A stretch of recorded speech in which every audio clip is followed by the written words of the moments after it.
Alléluia. Alléluia. Vous savez, quand les problèmes arrivent,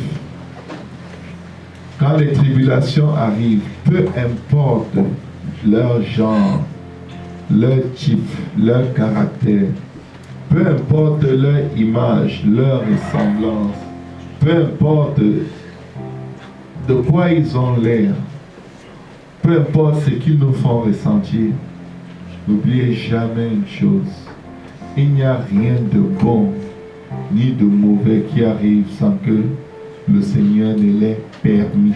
Amen. Ce n'est peut-être pas sa volonté, mais il doit donner l'autorisation pour que ça arrive. Amen.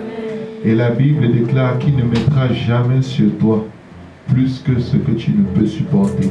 Amen. Tu as, selon la mesure de la force que Dieu t'a donnée. Les soucis que tu as, tu peux les écraser. Amen. Au nom de Jésus-Christ. Amen. Tu peux prendre autorité sur eux et leur dire, faites votre boulot, moi je vais faire mon boulot. Faites tout ce que Dieu vous a permis de faire. Faites, attaquez-moi dans mes pensées comme vous voulez. Parce que je ne peux pas empêcher ce que mon Dieu a permis. Mais moi, je vais quand même le louer. Amen. Mais moi, je vais l'adorer. Je vais le servir.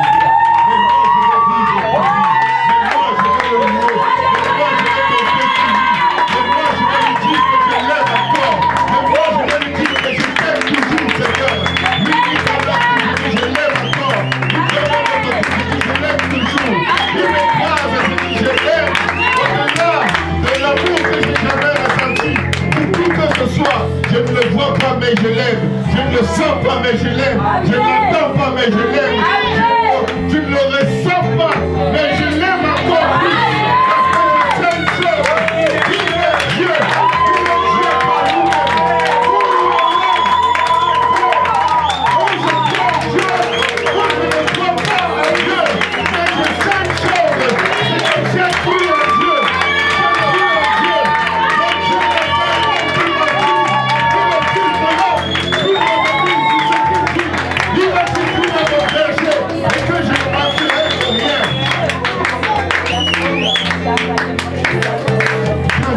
Le manque de quelque chose, c'est parce que ta connexion n'est pas au bon endroit avec Dieu. Oh oui, tu peux avoir faim. Oh oui, tu peux avoir soif. Mais je vais te dire une chose, il n'y a rien de tel que la faim pour te faire apprécier la nourriture. Il n'y a rien de tel que la soif pour te faire apprécier l'eau. Il n'y a rien de tel que la maladie pour te faire apprécier ta santé. Il n'y a rien de tel que la pauvreté pour te faire apprécier chaque chose que Dieu te donne. Satan croit qu'il vous contrôle, il vous manipule. Mais regardons un peu les choses dans la perspective divine. Dans la perspective divine, pour que tu apprécies une voiture, il faut que tu aies connu les transports en commun. Il faut que tu aies bien marché à pied. Amen. Dans la perspective divine, pour que tu apprécies le mariage et que tu fasses tout pour que ton mariage dure, tu dois avoir galéré dans le célibat et que le célibat t'ait donné tellement de grincements dedans parce que tellement tu te sentais seul. Mais ton Dieu, avant de te créer, a dit, il n'est pas bon pour l'homme de demeurer seul. Lui, il avait déjà prévu la bonne personne pour toi. Et à moins que tu endures le célibat à une certaine façon, tu ne peux pas apprécier le mariage. Quand tu es un garçon que toutes les filles veulent épouser à tout moment de ta vie, ou une fille que tous les garçons veulent épouser, tu ne vas pas apprécier le mariage. Mais quand tu regardes à gauche, tu ne vois personne. Tu regardes à droite, tu ne vois personne. La Bible dit que Adam a nommé tous les animaux, mais il ne trouva aucun être qui était semblable à lui. C'est pourquoi quand Dieu lui donne une femme, il dit waouh! Enfin une personne qui est semblable à moi. Il a cherché son semblable parmi toute la créature. Il ne voyait pas. Il était seul. Il y avait Dieu, mais Dieu n'était pas chair et sang comme lui. Et Dieu savait, tu vas avoir ce besoin, mais je vais te le donner quand tu sauras l'apprécier. Est-ce que vous avez déjà prié pour quelque chose intensement? Dieu vous le donne et vous dites, ah merci Seigneur, et pape, le même jour, vous n'y pensez même plus. Amen. Vous négligez même. Amen. C'est parce que peut-être il ne t'a pas fait attendre comme il a fait attendre Abraham. Amen. Le cœur d'Abraham était sur Isaac à un niveau pas possible. Parce qu'il avait attendu cet enfant. 25 ans. Ce n'est pas un jeu que Dieu faisait avec Abraham. Dieu ne testait pas Abraham. Parce que le jour où Dieu lui a fait la promesse, la Bible dit qu'il crut en Dieu. Et cela lui fut imputé à justice. Le même jour, il a cru et pendant 25 ans, il n'a pas douté. Mais c'est le doute de sa femme qui a fait tellement de pression sur lui qu'il est allé chez... Il s'est dit, peut-être j'ai mal compris. Ok, j'avoue qu'on connaît Dieu partiellement. Et peut-être je ne connais pas encore assez Dieu. Peut-être Sarah a raison. Et en plus, il aimait Sarah. Il a faibli devant Sarah comme Adam a faibli devant Ève. Il a faibli de la même façon. Mais il faiblissait, la Bible dit qu'il n'a pas commis de péché parce qu'il cherchait, en faisant cela, la descendance que le Seigneur lui avait promis. Il croyait rentrer dans la promesse de cette façon. Mais des années plus tard, Dieu vient lui dire, je te donnerai une descendance qui sera plus nombreuse que les étoiles du ciel. Il dit, comment ça? Il dit, Éternel, que mon fils Ismaël vive devant toi. Il dit, non, non, non. Je ne te parle pas d'Ismaël. Ce que je t'ai dit il y a 25 ans, l'année prochaine, quand je reviens, ce sera accompli. Avec Sarah. Mon frère, ma soeur, toutes vos tribulations vont vous faire apprécier ce que Dieu va vous donner. Amen. Si vous enlevez les tribulations, c'est comme quelqu'un qui est rassasié de nourriture et on l'amène au foulard devant un buffet. On dit, c'est toi tu manges. Non, regarde. Aucun appétit. Aucun goût. Aucun plaisir. Moi, je veux avoir du plaisir Amen. À manger. Vous savez, quand on nous dit jeûner une fois par semaine, c'est une bénédiction même pour notre chair. Ça nous aide pas seulement à discipliner notre chair, mais ça nous aide à apprécier notre pain quotidien que Dieu nous donne. Quand le jeûne finit, pendant que tu jeûnes en fait, tu découvres que tout est bon. Amen. Tout est bon, même les choses que tu détestais. C'est la meilleure nourriture au monde. Amen. Les choses que tu disais, je ne peux jamais manger. On passe ça devant toi, tu dis, waouh, Seigneur, j'étais aveugle tout ce temps. Et là, tu vas te jeter dessus, tu te rappelles que tu jeûnes, tu dis, ah, et quand je vais finir le jeûne, je vais manger ça. Laisse faire. Écoutez, nous ne pouvons pas apprécier Dieu si nous ne passons pas à travers quelque chose. Je suis désolé, mais cette vie chrétienne où on cherche toujours la solution, c'est la plus mauvaise vie possible. Fais en moi ce que tu veux, Seigneur. Fais tout ce que tu veux, comme tu veux, quand tu veux. Mais qu'au terme de mes tribulations, que j'apprécie ta fidélité, qui vaut mieux que la vie. Amen. Amen. Tu sais, parfois dans un mariage, excusez-moi de vous retenir debout encore quelques secondes, tu vois des gens dans le mariage qui vont se disputer tous les jours. C'est comme s'ils se sont mariés juste pour se disputer. Tu peux leur donner tous les conseils du monde, ils n'écoutent pas. Tu leur dis, apprenez à laisser les affaires. Non. C'est comme si c'est chien et chat. Toujours en train de courir l'un après l'autre, après l'un coup, après l'autre, après... Non, c'est de ta faute, non, c'est de ta faute, non, c'est de ta faute. Et là, à un moment, ils se lèvent un matin, ils ne peuvent juste plus vivre ensemble. Ils se séparent. Et ils vont rester seuls, loin de l'autre, tellement longtemps qu'ils vont découvrir que j'étais bien, mais je ne savais pas. J'étais bien, Dieu m'avait donné quelqu'un, mais je n'ai pas permis à Dieu de changer mon cœur pour qu'il soit présent dans ce couple. Et là, la solitude va tellement te casser que tu vas dire, Seigneur, remets-moi avec ma femme que tu m'avais donnée, ou avec mon mari que tu m'avais donné. Et je vais être doux comme un agneau, parce que c'est moi qui ai gâté mon mariage. Parfois, Dieu va te donner un travail, tu es tellement négligent. Tu es tout le temps en retard, tout le temps. Jusqu'à ce que quand tu te regardes, tu te dis, oh, franchement, si Dieu reprend ce boulot, ce serait justice. Parce que je ne le mérite pas. Mais non seulement tu traînes dans ces choses, mais il voit que cette habitude se développe dans beaucoup d'autres choses qui sont vitales.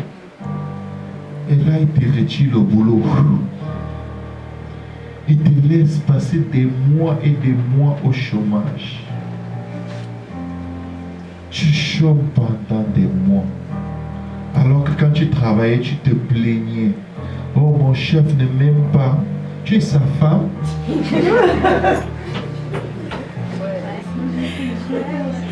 Mes collègues sont comme ça. C'est tes collègues. Et pas tes enfants ou ton mari ou ta femme. Tu t'es tellement plaint de ton environnement de travail, les plaintes sur plaintes. Dieu dit, écoute, je vais t'aider, je vais faire un miracle dans ta vie. Je vais faire un prodige. Tu vas passer des semaines sans plus te plaindre. Le boulot, il est parti. Seigneur, ils m'ont chassé. Non, ils ne t'ont pas chassé. J'ai entendu ton cri, il est monté vers moi. J'ai exaucé tes prières. Je t'ai délivré de l'oppression. On t'opprimait, non? Reste tranquille maintenant. Et là, tu dis, Seigneur, la prochaine fois que tu me donnes un boulot, je vais aimer mes collègues. Je vais aimer mon patron. Je vais les chérir. Je vais prier pour eux. Je vais parler. Tu fais toutes sortes de promesses à Dieu. Seigneur, donne-moi un boulot pour que j'aille évangéliser. Alors qu'avant, tu disais, non, on nous interdit de prêcher au travail, je ne peux pas. Mais tu n'as pas besoin de travail, puisqu'en fait, tout ce que Dieu nous donne, c'est pour faire avancer son œuvre. Dès que tu dis que tu ne peux pas parce qu'on a interdit, on va toujours interdire. Mais choisis, s'il est juste d'obéir aux hommes plutôt que d'obéir à Dieu. Mais parce que ton choix c'était obéir aux hommes, Dieu dit, ben écoute, tu n'as pas besoin d'être sur le terrain d'évangélisation, je donne ce poste à quelqu'un d'autre. Il te renvoie à la maison. Et là tu lui fais toutes les promesses du monde. Si tu me donnes un travail, je vais te servir, je vais te servir, je vais te servir.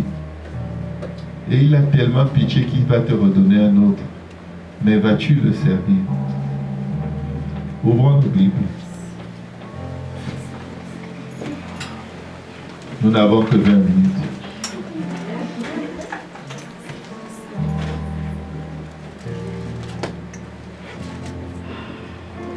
Nous allons ouvrir nos Bibles dans le livre de Marc, chapitre 5, versets 1 à 19. Pour gagner du temps, je vais lire rapidement. Ils arrivèrent à l'autre, Marc 5, versets 1 à 19. Ils arrivèrent à l'autre bord de la mer dans le pays des Gadaréniens. Que quelqu'un dise Gadaréniens. Amen. Ça c'est un des mots que j'ai le plus de difficulté à prononcer. Aussitôt que Jésus fut hors de la barque, il vint au-devant de lui un homme sortant des sépulcres, possédé d'un esprit impur. Cet homme avait sa demeure dans les sépulcres et personne ne pouvait plus le lier, même avec une chaîne. Que quelqu'un dise même avec une chaîne. Même avec une chaîne. Car souvent il avait eu les fers aux pieds et il avait été lié de chaînes. Mais il avait rompu les chaînes et brisé les fers. Et personne n'avait la force de le dompter. Il était sans cesse nuit et jour dans les sépulcres et sur les montagnes, criant et se meurtrissant avec des pierres. Ayant vu Jésus de loin, il accourut, se prosterna devant lui et s'écria d'une voix forte: Qu'y a-t-il entre moi et toi, Jésus, fils du Dieu très haut? Je t'en conjure au nom de Dieu, ne me tourmente pas. Car Jésus lui disait, sors de cet homme, esprit impur. En fait, il pose cette question à Jésus parce que je sais, quand je regarde la perspective, je vois que dès que Jésus est descendu de là-bas, il l'a vu de loin et il commençait à dire, esprit impur, sors de cet homme, esprit impur, sors de cet homme. Et l'homme est accouru. Parce que la Bible dit, il lui demande, qu'y a-t-il entre toi et moi? Parce que Jésus disait, esprit impur, sort de cet homme. Il n'a pas posé cette question pour une autre raison, mais c'est parce que Jésus était en train de le chasser de cet homme qu'il est venu lui dire, qu'y a-t-il entre toi et moi? Est-ce que quelqu'un voit ça comme ça? C'est ce qui est écrit. Il ne lui a pas posé cette question pour rire. Amen. Et il s'écria, verset 7, il s'écria d'une voix forte, qu'y a-t-il entre moi et toi, Jésus, fils du Dieu très haut? Je t'en conjure au nom de Dieu, ne me tourmente pas. Quand nous prenons autorité contre les démons, ils sont tourmentés. Quand tu prends autorité au nom de Jésus-Christ, ils sont tourmentés. Amen. Amen. Amen. Et il lui demanda, quel est ton nom? Légion est mon nom, lui répondit-il, car nous sommes plusieurs. Et il le pria instamment de ne pas les envoyer hors du pays. Et dit à quelqu'un, même les démons prient souvent Dieu. Amen. Il prie pour avoir la permission de faire certaines choses. Quand Satan réclame Pierre pour le cribler comme le froment, c'est à coup de prière, d'instance devant Dieu. Quand Satan réclame Job pour éprouver sa foi, c'est une prière, c'est une communication. La prière, ce n'est pas un acte d'allégeance, c'est un acte de communication. L'adoration, c'est un acte d'allégeance. C'est-à-dire que tu te soumets à sa volonté. Mais quand tu pries, tu communiques. Tu peux prier et être totalement hors de la volonté de Dieu. Être dans la rébellion totale. Mais tu pries quand même. Tu peux prier pour que Dieu te dise sa volonté, mais tu sais que tu ne vas pas la faire. Tu dis, Seigneur, parle-moi, parle-moi, donne-moi la direction. Il te donne la direction, tu dis, hors de moi, Satan. Parce que tellement tu as décidé de faire ce que tu veux faire, que tu ne peux pas croire que Dieu te demande de faire le contraire. Et tu attribues ça à Satan. Amen. Et il le priait instamment de ne pas les envoyer hors du pays. Il y avait là vers la montagne un grand troupeau de pourceaux qui paissaient. Et les démons le priaient, disant, envoie-nous dans ces pourceaux afin que nous entrions en eux. Et il le leur permit. Waouh! Il a exaucé la prière des démons. C'est choquant, hein? Les gens croient que Dieu est toujours en train de... Tiens, les démons, je te chasse, je te détruis, je te casse. Les démons connaissent le principe de la prière. Ils savent que Dieu ne va pas tout leur accorder. Mais Dieu va leur accorder même un certain nombre de choses. Tant et aussi longtemps que ça accomplit les plans et les intérêts de Dieu. Dieu va leur permettre de faire certaines choses. Si le Seigneur a permis qu'il soit tenté lui-même par Satan, il pouvait refuser. Je n'ai pas besoin d'être tenté par le diable pour acheter l'humanité. Mais parce que Satan avait vaincu l'homme dans le jardin d'Éden par la convoitise des yeux, la convoitise de la chair et l'orgueil de la vie, il a permis que Satan vienne encore le tenter. Lui, le second Adam, par la convoitise des yeux, la convoitise de la chair, pour que là où le premier Adam avait été vaincu, que le deuxième Adam dit, hors de moi, Satan. Amen. Quand Dieu permet que Satan vienne te tenter, que Satan vienne t'opprimer, que Satan vienne te faire quelque chose, c'est pour que tu prennes autorité contre Satan et tu lui dis, il est écrit, aucune arme forgée contre moi ne prospérera. Est-ce qu'il vous est déjà arrivé d'avoir des rêves où on veut vous tuer? On court après vous, on tire contre vous avec le fusil. Je vais vous dire une chose, cela m'est arrivé plusieurs fois, où il y a des gens déchaînés qui viennent avec le fusil, ils tirent sur moi, je leur dis je ne meurs pas. Je dis je ne meurs pas. Je ne meurs pas. Parce que ta foi va toujours vaincre Satan. Ta foi, elle est juste, la Bible dit qu'elle est plus précieuse que l'or. L'or pur, l'or d'Ophir. C'est un or tellement fin que tu peux voir à travers. Il est tellement fin qu'il est comme un verre. Mais ta foi, elle est plus puissante que tout ce que Satan peut avoir. C'est pourquoi il dit, voici, je vous ai donné le pouvoir de marcher sur les serpents et sur les scorpions et contre toute la puissance de l'ennemi. Toute la puissance de l'ennemi. L'ennemi t'attaque dans le naturel, dans le spirituel, tu peux le vaincre. Amen. David a vaincu l'ennemi dans le naturel. Amen. Goliath était modifié génétiquement, il avait une grandeur qui n'était pas humaine. Et Satan devait y être pour quelque chose. David a dit, tu viens contre moi avec l'épée et la lance.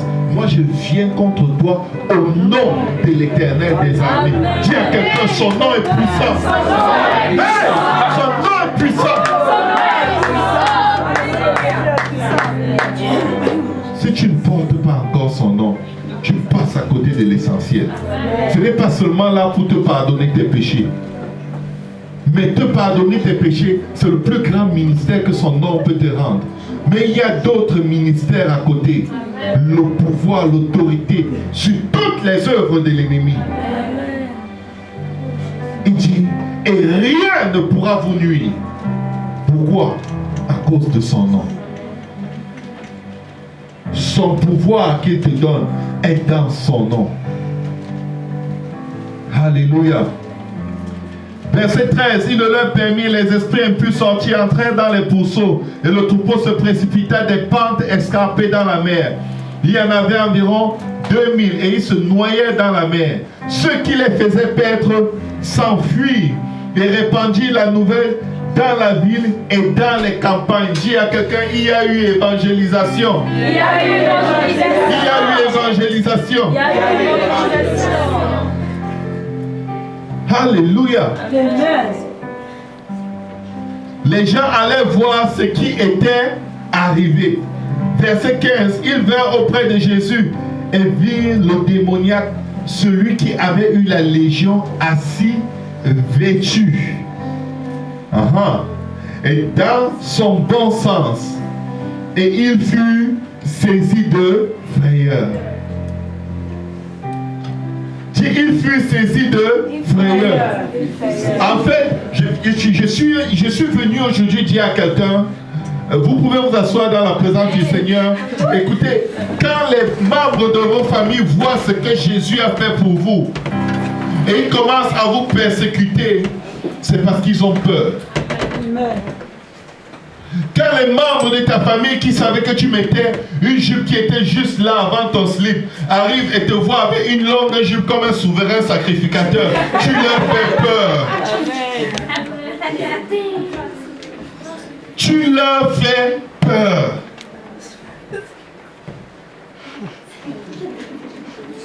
Amen. C'est le nouvel état de cette personne qui leur fait peur. Au lieu de se réjouir, oh my God, my God, my God, il était tout nu. C'est quoi ces habits sur lui? Plus de chaînes, plus de liens? Non, non, non, non, non, non, non, non, non, non, moi je ne veux pas ça. C'est trop bizarre. C'est trop suspect. Qui a fait ça? Non, non, non, non, non. C'est la secte. Tu as trop changé. Tu es dans une secte. C'est quoi ces prières? C'est quoi ces jeûnes que tu fais? Tu dis que tu vas parler de Dieu aux gens dans la rue, C'est quoi ça? Tu n'as pas honte? Tu n'es pas gêné? Tu es dans une secte.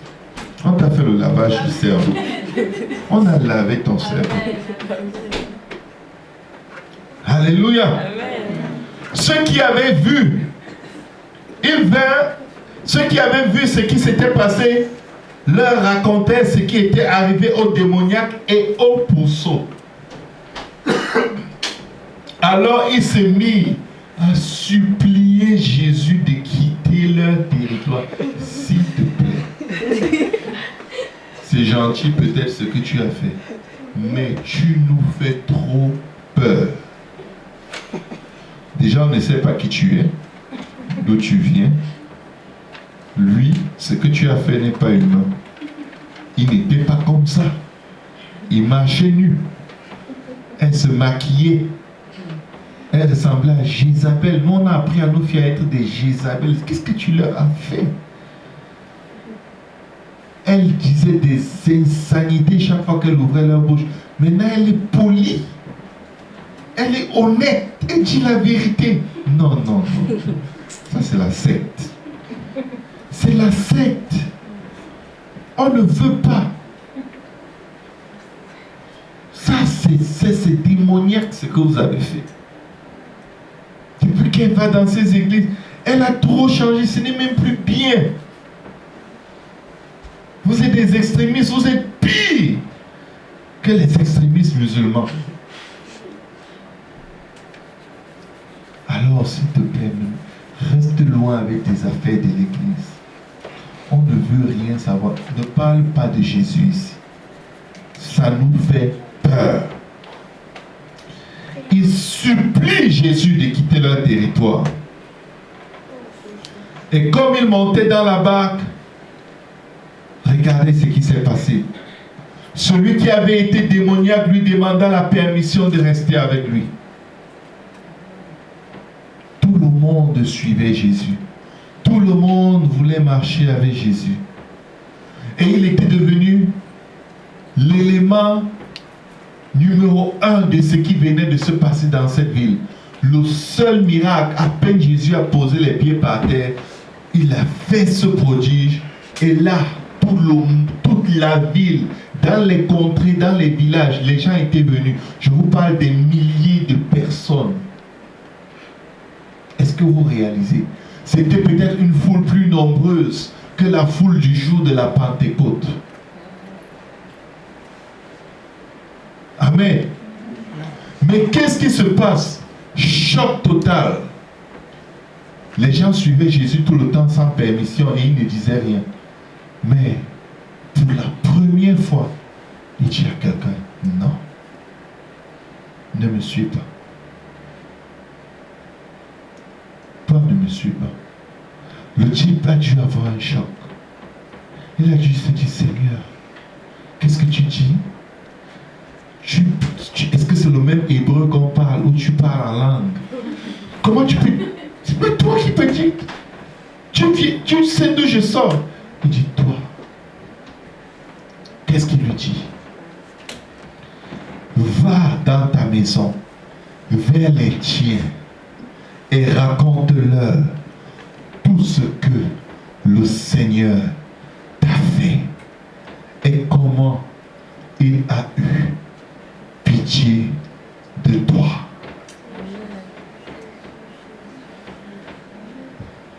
Va dans ta maison, vers les tiens et raconte-leur tout ce que le Seigneur t'a fait et comment il a eu pitié de toi.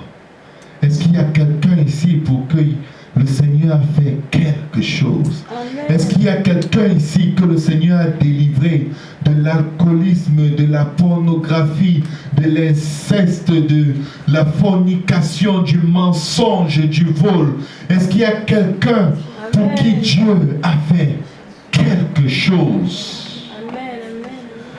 Très souvent dans notre marche avec Dieu, nous développons un suivisme religieux après le Seigneur.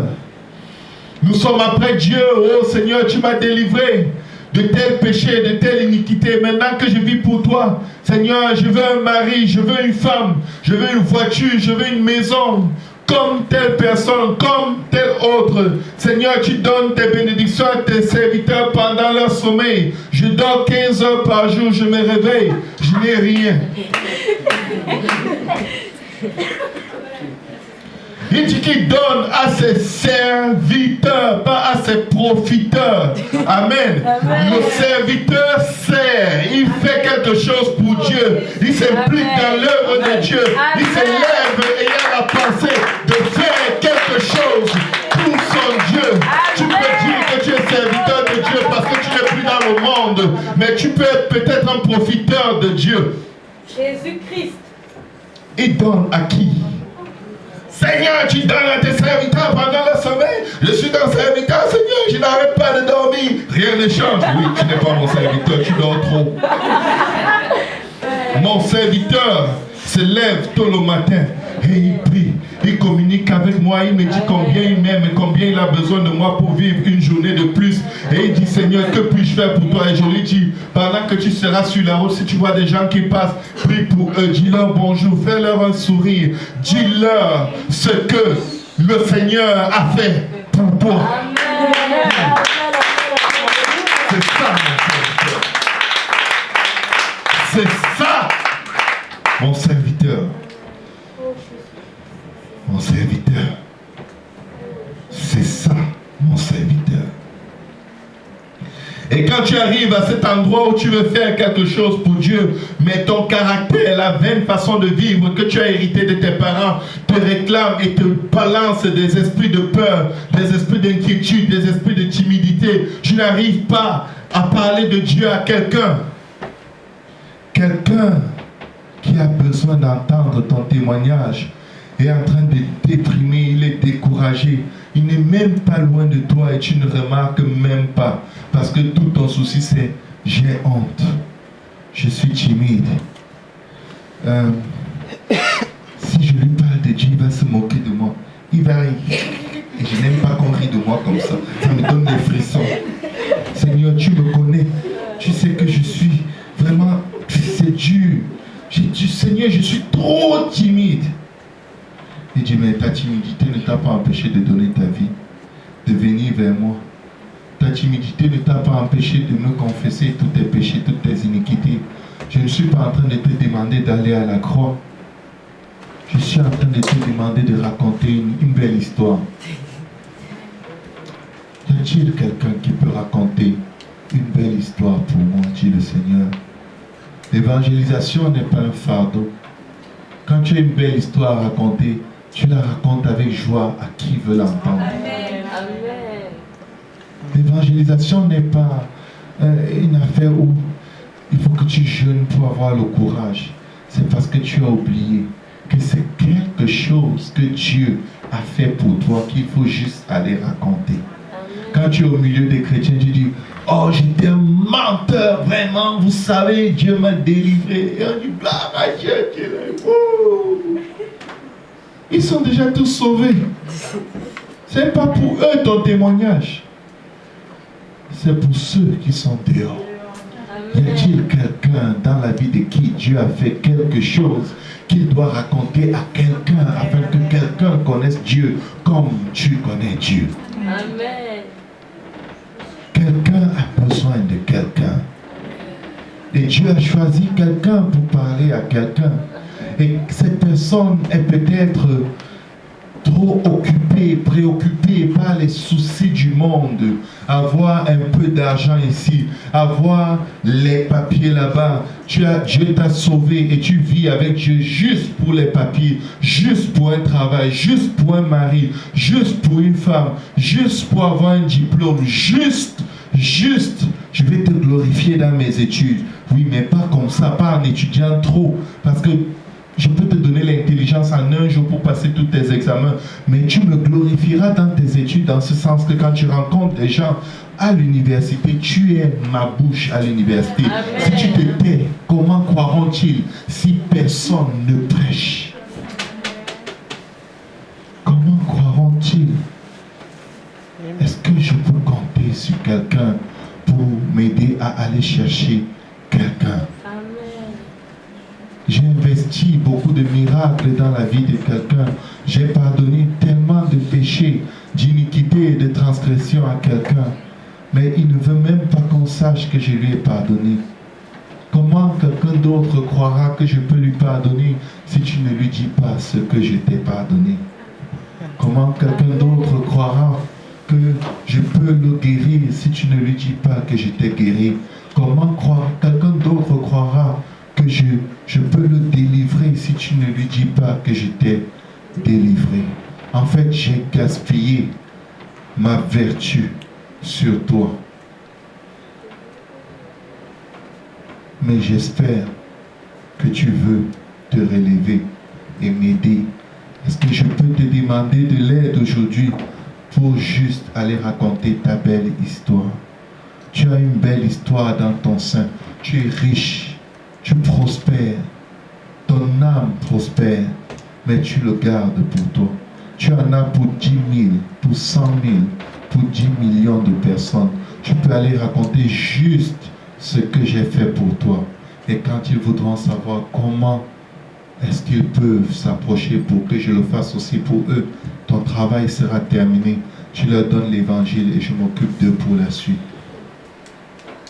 Est-ce que quelqu'un peut ouvrir sa bouche pour parler de moi à quelqu'un qui ne me connaît pas, mais qui a faim et soif de la justice, qui est dépendant des drogues, de substances illicites, de l'alcool, des mauvaises pensées, de la colère, de la haine, de la rancune, de toutes sortes de choses? Est-ce qu'il y a quelqu'un que j'ai délivré de ces choses qui peut aller en parler à quelqu'un d'autre? Parce que autour de toi, il y a tellement de gens qui marchent dans les mêmes ténèbres dans lesquelles tu étais. Tu sais, il dit à ce ex-démoniaque des Gadanériens, peu importe le Gada, vous comprenez de qui il s'agit, il lui dit, écoute, tu n'as pas besoin de me suivre. Regarde, il y a plein de gens auprès de moi, tu vois. Il y a déjà trop de gens qui me suivent. Ils savent que bientôt je vais faire du pain. J'ai l'habitude de multiplier le pain. Tu ne savais pas, n'est-ce pas? Et ils savent. Mais toi, tu n'as pas besoin de ça. Parce que même étant démoniaque, possédé, vivant dans les grottes, je te donnais du pain tous les jours. Tu te rappelles, tu trouvais toujours du pain frais dans les poubelles. C'est moi qui le mettais pour toi.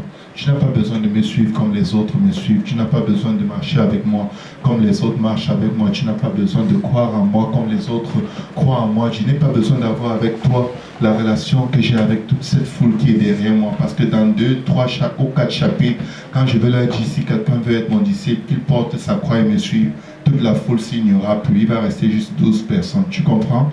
Ne me suis pas comme eux. Ne me suis surtout pas comme eux. Ne marche pas après moi comme eux. Eux, ils veulent juste la vie facile, les miracles, les prodiges.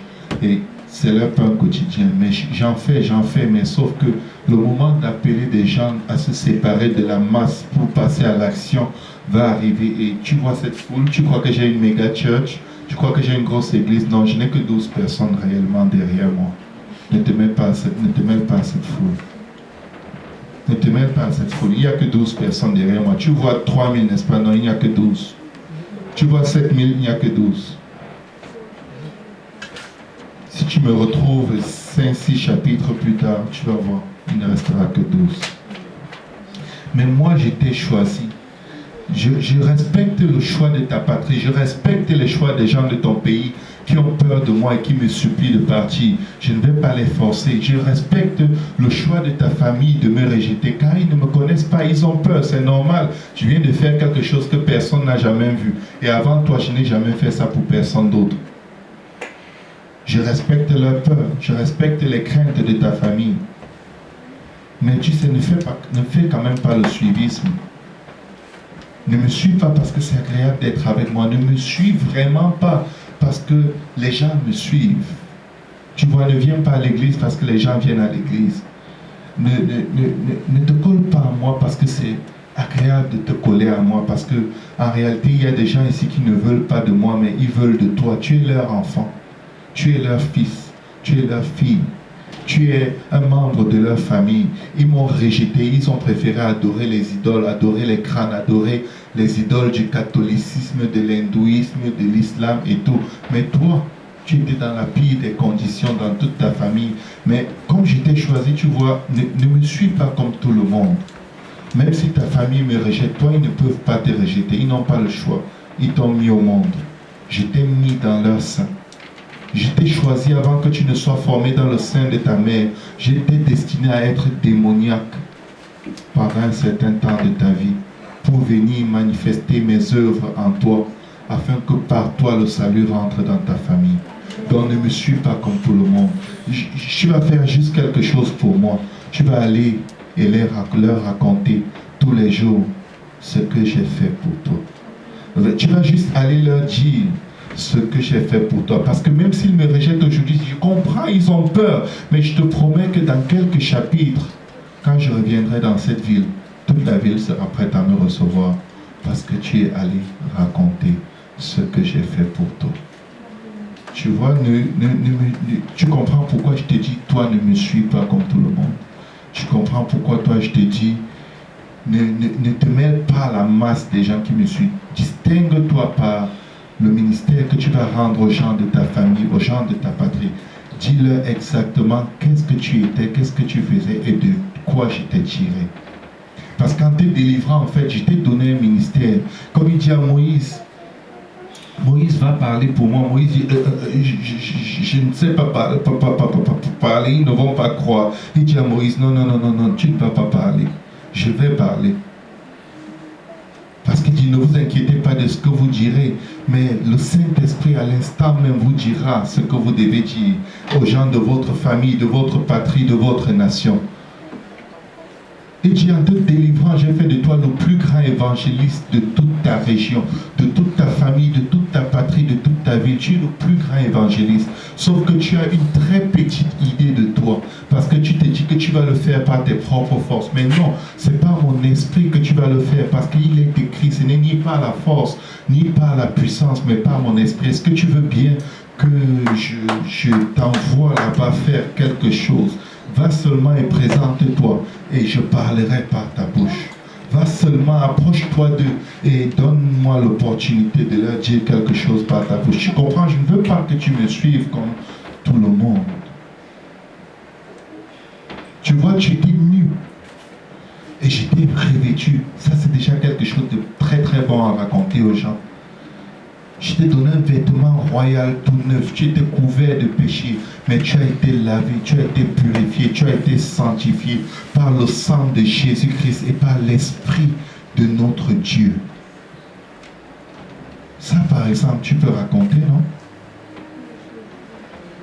Parce que ça, personne ne peut discuter. Même s'ils disent qu'ils croient en Confucius, en Allah, en Mohamed, ils ne peuvent pas nier que tu étais nu et que maintenant tu es habillé. Ils ne peuvent pas nier que ta jupe était un autre slip sur un slip, mais maintenant tu as quelque chose qui te couvre de sorte qu'on ne connaît plus les formes de ton corps. Ça, ils ne peuvent pas nier. Est-ce que tu peux leur raconter que j'ai fait ça pour toi? N'aie pas peur de leur parler. C'est moi qui les ai créés. Je sais qu'ils vont écouter. Toi, tu ne sais pas, mais moi, je sais. Il dit, dans Ésaïe, avant que toi tu n'existes, dans Ésaïe 41, moi j'avais déjà dit, mais toi, Israël, mon serviteur, Jacob que j'ai choisi, race d'Abraham que j'ai émis, toi que j'ai pris aux extrémités de la terre et que j'ai appelé d'une contrée lointaine, à qui j'ai dit, tu es mon serviteur, je te choisis, je t'ai choisi démoniaque, je t'ai choisi possédé, je t'ai choisi malade, fornicateur, menteur, pervers, avorteur, ou peu importe, mais je t'ai choisi comme tu étais. Je t'ai choisi, tu t'appelais encore Jacob. Et j'ai changé ton nom pour faire de ton nom Israël. Je t'ai appelé Jacob. Je t'ai appelé tel que tu étais. Tu vois, je ne t'ai pas jugé. Je suis venu faire une œuvre parfaite en toi. Quand tu as été honnête pour me dire quel est ton nom. Quand je t'ai demandé quel est ton nom, tu m'as dit Jacob. Je dis tu ne t'appelleras plus Jacob, mais tu t'appelleras désormais Israël. Est-ce que tu peux aller raconter ce que j'ai fait pour toi? Est-ce que tu peux aller dire à quelqu'un que je t'ai délivré du mensonge, de la duplicité, par exemple? Tu vois, ce n'est vraiment pas compliqué l'évangélisation. Parce qu'il y a des gens dans ta famille qui sont tellement menteurs, ils ont même plusieurs noms. Dans tous les quartiers, on ne les connaît pas un nom différent. Et des fois, quand ils sont dans le mauvais quartier, on leur appelle par le mauvais nom. Ils ne réagissent pas, ils ne savent pas que c'est eux. Pourtant, ce sont eux qui ont donné ce nom-là. Et les menteurs n'hériteront pas du royaume des cieux. Est-ce que tu peux dire comment je t'ai délivré du mensonge? Tu peux le faire au lieu de me suivre comme tout le monde. Tu vois, n'aie pas peur de parler à ces gens. C'est moi qui t'ai appelé. Et tu sais, je t'ai dit que je te choisis, je ne te rejette point. Je sais que tu auras encore des faiblesses, tu auras du doute. Des fois, tu vas te demander si tu as vraiment cru. Parce que parfois même, tu vas tomber. Mais ce n'est pas bien grave. Est-ce que tu peux quand même dire la quantité que j'ai fait pour toi jusque-là à quelqu'un? Parce que c'est de ça qu'il s'agit. Il ne s'agit pas de me suivre comme ces gens que tu vois derrière moi. Je les aime et beaucoup parmi eux, ils m'aiment aussi. Tu sais, mais ils ne savent pas encore qu'ils vont me lâcher. Mais je sais. Mais ne te mêle pas trop à eux parce que si tu fais exactement comme eux, tu adores quand ils adorent, tu n'adores pas quand ils n'adorent pas, tu pries quand ils prient, tu ne pries pas quand ils ne prient pas, tu jeûnes quand ils jeûnent, tu ne jeûnes pas quand ils ne jeûnent pas. Tu vas devenir religieux. Tu auras juste une religion, tu n'auras pas de relation avec moi. Mais est-ce que tu comprends pourquoi je te dis, toi, ne me suis pas de cette façon? Ne promène pas les regards inquiets, car moi, je suis ton Dieu. Je t'ai dit que je serai avec toi jusqu'à la fin du monde. À la fin du monde, tu ne seras même plus là, parce que les jours de ta vie ne vont pas aller jusqu'à la fin du monde. Mais si je te dis jusqu'à la fin du monde, ça veut dire que tant et aussi longtemps que tu auras un jour à vivre sur la terre, je serai avec toi. Est-ce que tu comprends pourquoi? Tu n'as pas besoin de t'inquiéter quand tu vas vers eux. Quand tu veux leur parler de moi. Quand tu veux leur dire ce que j'ai fait pour toi. Ne promène pas des regards inquiets. Je suis ton Dieu. Je te fortifie. Je viens à ton secours. Parce que souvent tu auras la détresse. Souvent tu vas être persécuté. Souvent tu vas être rejeté. Souvent tes parents vont te mépriser. Ils vont même te donner des gifles. Mais tu sais, moi je vais te fortifier. Je te dis, va vers eux. Je te soutiens de ma droite triomphante. N'aie pas peur. Et tu sais, quand tu vas rencontrer l'opposition, qui ne sera pas l'opposition des hommes, mais l'opposition démoniaque dans leur cœur, dans leur façon de faire, dans leur vie. Écoute ce que j'avais déjà écrit à ton sujet dans Ésaïe 41, versets 15 à 16. Voici, je fais de toi un traîneau aigu, tout neuf, garni de pointe. Tu écraseras, tu broyeras les montagnes. Il n'y a rien dans ces gens-là qui puisse dominer sur toi. Parce que c'est moi qui suis ta force. Je sais que tu es faible, mais ne t'ai-je pas dit que le faible dise « Je suis fort ». Que le pauvre dise « Je suis riche ». Tu dis que tu n'as pas les moyens d'évangéliser. Tu n'as même pas de quoi payer un ticket de métro. Là même où tu es, il y a des gens à qui tu peux parler. Tu n'as pas besoin d'aller plus loin que ça. Tu peux aller raconter à quelqu'un ce que j'ai fait pour toi. Est-ce que tu comprends? Je t'ai tellement donné de puissance et de pouvoir. Je t'ai donné le pouvoir de marcher sur les serpents et sur les scorpions et sur toute la puissance de l'ennemi avant de te confier toute une ville à évangéliser. Toi seul, sache que tu es plus puissant que tous les démons qui sont sortis de toi. C'est pourquoi je te fais confiance et je t'envoie. Parce que c'est ma puissance qui agira en toi. Ce n'est pas ta puissance, ce n'est pas ta force, ce n'est pas ton intelligence, car ce n'est ni par la force, ni par la puissance, mais c'est par mon esprit. Et mon Dieu ordonne que je sois puissant. Donc j'ordonne que tu sois puissant là où je t'envoie. Je t'ai dit que tu rendras les collines semblables à de la balle. Tu les vanneras et le vent les emportera. Ça veut dire que tout ce qui va résister au fait que tu rendes des témoignages, tu vas les botter loin de toi. Amen. Mon esprit a mis un pouvoir de botter les montagnes devant toi. Tu peux parler de moi à quelqu'un. Tu peux certainement raconter à quelqu'un quelque chose que j'ai fait pour toi. Oui, je sais que parfois dans certains détails, tu peux être embarrassé. Mais dis, aide-moi et je vais t'aider. Alléluia. Mais toi, je te promets une chose. Tu te réjouiras en l'Éternel. Tu mettras ta gloire dans le sein d'Israël. Je sais que tu peux m'aider à trouver quelqu'un. Je sais que ta famille, ta ville, ta patrie, ton travail, les transports en commun que tu empruntes, les rues où tu passes, tu vas trouver quelqu'un que je cherche. Quelqu'un pour qui je suis allé à la croix. Va seulement et raconte ce que j'ai fait pour toi.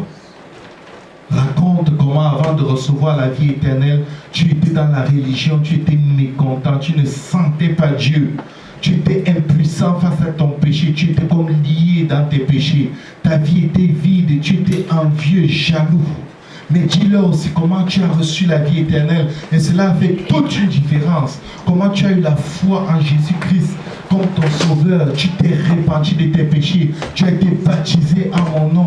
Et je t'ai rempli du Saint-Esprit. Et ta vie n'est plus jamais la même. Tu vas raconter à quelqu'un comment tu apprécies ta vie transformée. Comment ton passé t'a été pardonné et aujourd'hui tu vis dans la joie de Dieu et tu attends seulement que ton Rédempteur vienne.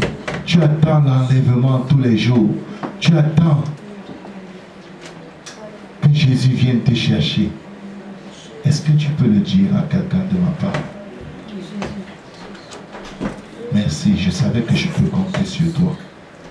Mon frère, ma soeur, je suis venu te dire aujourd'hui que le démoniaque qui n'était pas rempli du Saint-Esprit, il est allé, il a prêché. Et quand Jésus revient quelques chapitres plus tard dans cette ville, il y a un réveil spirituel comme jamais il n'y a eu. Un seul homme. Tu peux le faire. Amen. Tu peux le faire. Tu peux le faire. Tu peux le faire. C'est lui qui t'a choisi. C'est lui qui t'a appelé. C'est lui qui t'a envoyé. Oh, tu peux le faire. Satan est un menteur. L'ennemi de ton âme a peur de toi. Toi seul, tu peux secouer une ville, la mettre sans dessus-dessous, en se levant dans la présence de Dieu.